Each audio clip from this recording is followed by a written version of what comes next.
Buonasera e benvenuti a questa nuova edizione del TG di Prealpina. Il notiziario si apre con la sentenza pronunciata poco prima della mezzanotte della Corte di Assise di Busto Arsizio per l'omicidio di Fabio Ravasio avvenuto nell'agosto del 2024 a Parabiago. Condannati all'ergastolo Adilma Carneiro Pereira, Marcello Trifone e Fabio Lavezzo. 24 anni all'ex amante della 51enne brasiliana Massimo Ferretti, 23 al figlio Igor Benedito, 14 anni a Fabio Oliva, 14 anni e 4 mesi a Mirko Piazza e 22 anni a Mohamed Daibi. A tutti è stata riconosciuta la premeditazione. Adilma, hanno riferito i suoi legali, è sorpresa da questo verdetto e si dichiara sempre innocente. Maggiori approfondimenti si possono leggere sul sito prealpina.it. Crisi Electrolux. La situazione tocca da vicino la provincia di Varese, dal momento che uno degli stabilimenti si trova a Solaro, vicino a Saronno. Ieri pomeriggio a Roma c'è stato l'incontro con il ministro Adolfo Urso. Si è deciso di congelare il piano di esuberi per 50 giorni. Ci spiega tutto Roberto Banfi. Tregua di 50 giorni per il piano esuberi di Electrolux. La multinazionale svedese degli elettrodomestici aveva recentemente annunciato il taglio di metà del personale in Italia, 1.700 addetti, dei quali oltre 200 nello stabilimento alle porte di Saronno, nella zona industriale di Solaro. Nel pomeriggio dell'altro giorno a Roma, al tavolo ministeriale sulla crisi e come richiesto dal ministro delle imprese Adolfo Urso, i dirigenti di Electrolux hanno invece concordato di fermare la procedura per un mese e mezzo, per eventualmente rivedere poi il piano esuberi alla luce del confronto che è stato avviato in ambito ministeriale coi sindacati. Al riguardo sono previsti ulteriori incontri nelle prossime settimane.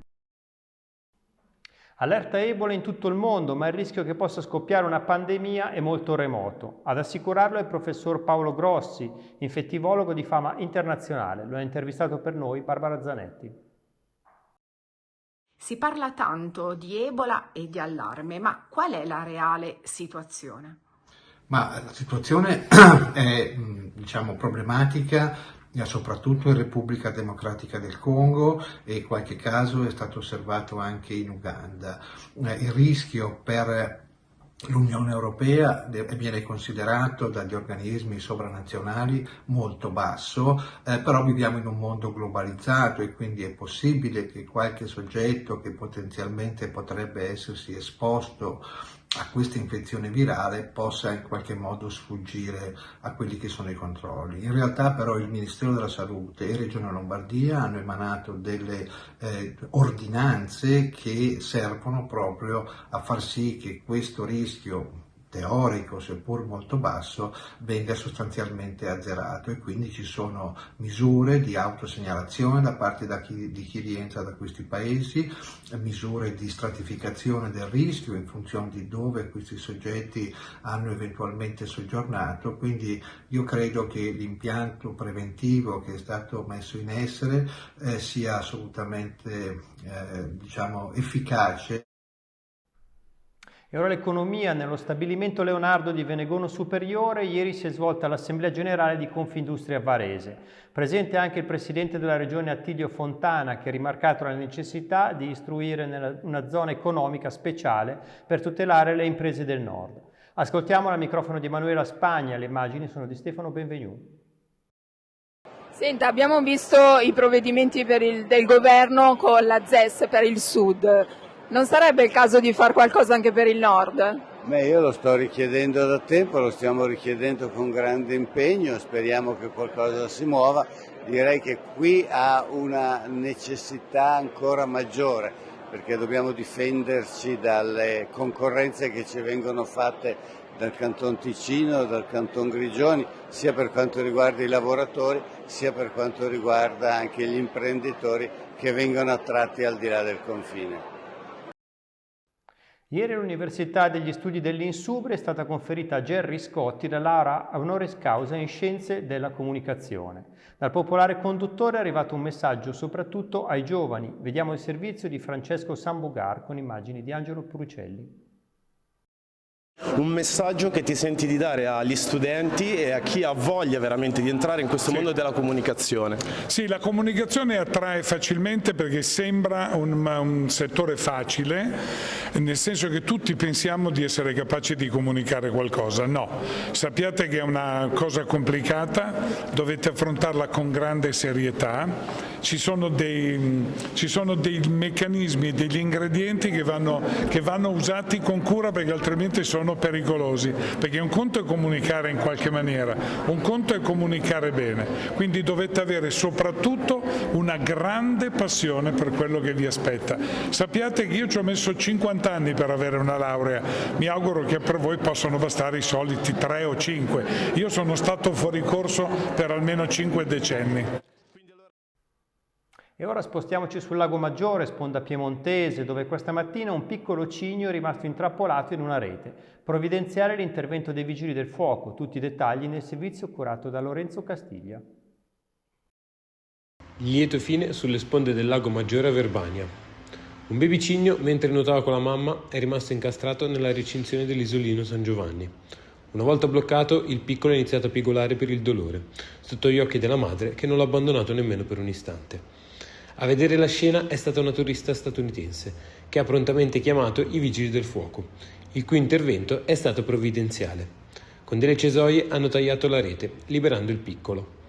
Qualche istante dopo vi è stato il tenero ricongiungimento tra mamma e figlio, che si sono allontanati dall'isolino nuotando insieme. E ora torniamo a Varese. Per 4 giorni, dal 25 al 28 giugno, la città ospiterà il Dream Team Ice Gala, che vedrà la presenza di campioni del pattinaggio su ghiaccio. Tra questi anche Marco Fabbri, che ha partecipato questa mattina all'incontro di presentazione dell'evento. Ascoltiamola al microfono di Alessia Gennari. Ti chiediamo un pochino di raccontarci che cosa ti porti dietro da questo risultato storico e che cosa vuol dire per te essere qua ed esibirti per la prima volta appunto dopo il grande successo. Il risultato delle Olimpiadi chiaramente per noi è stato l'apice della carriera, come per qualsiasi atleta olimpico che riesce poi dopo a vincere una medaglia. La nostra carriera, parlo personalmente, quindi la carriera mia e di Charlène, della mia partner, è stata una carriera lunga dove abbiamo vinto tante cose, però ci mancava proprio la medaglia olimpica e quindi riuscire a farlo in casa, in Italia, ha avuto un sapore molto speciale.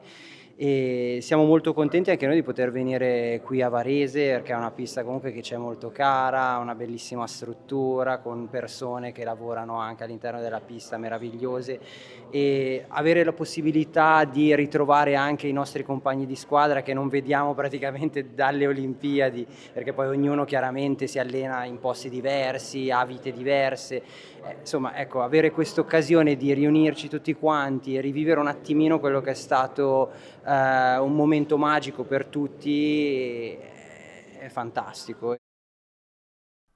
E ora la linea al collega Pasquale Martinoli per qualche anticipazione sul giornale Domani in edicola e sui supporti digitali. Sì Luigi, grazie. Sul giornale di domani torniamo sul fenomeno delle truffe telefoniche, raccontando il caso di un nostro collega al quale stavano per svuotare il conto corrente, e poi la disavventura di un gruppo di ragazzi che si è visto consegnare la pizza ai tavolini all'aperto mentre cominciava a piovere e non è stato fatto loro alcuno sconto. La storia è raccontata dal professor Fabio Minazzi, che ai ragazzi dice: siete stati troppo buoni a non contestare nulla. Un caso davvero particolare. E sempre in tema di ragazzi, la vicenda di un sedicenne eroe che nel Varesotto ha salvato un giovane che stava annegando. Domani poi 8 pagine di Economics Week dedicate alla sovranità digitale. Chi è bravo, chi possiede i dati e sa difenderli. Infine a Busto Arsizio il caso del parcheggio diventato a pagamento, un parcheggio strategico che però nel momento in cui è diventato a pagamento è improvvisamente inutilizzato, deserto. Grazie Pasquale, per questa edizione è tutto. L'appuntamento con il TG di Prealpina.it torna domani alle 19. Da parte di tutta la redazione l'augurio di una buona serata.